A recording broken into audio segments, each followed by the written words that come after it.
উত্তরের শস্য ভাণ্ডার খ্যাত জেলা নওগাঁয় দেখা দিয়েছে সারের সংকট। বিপাকে পড়েছেন জেলার কৃষকেরা। কৃষকদের অভিযোগ, সার ডিলারদের কাছে চাহিদা মতো সার না পেয়ে খোলা বাজারে সার কিনতে হচ্ছে তাদের। সেখানে নির্ধারিত মূল্যের চাইতে বস্তা প্রতি দিতে হচ্ছে 450 থেকে 500 টাকা বেশি। ফসল উৎপাদনের খরচ বেশি হওয়ার লোকসানের আশঙ্কা করছেন কৃষকরা। কৃষকদের দাবি, দ্রুত সিন্ডিকেট ভেঙে সরকার নির্ধারিত মূল্যে পর্যাপ্ত সার বাজারে সরবরাহ করা হোক।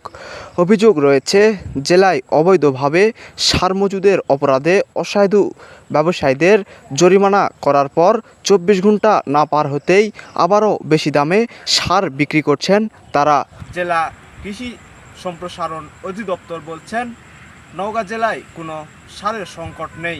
কেউ যদি নির্ধারিত মূল্যের চাইতে বেশি মূল্যে সার বিক্রয় করে তবে তাদের বিরুদ্ধে কঠোর ব্যবস্থা নেওয়ার আশ্বাসও দেন জেলা কৃষি সম্প্রসারণ অধিদপ্তর।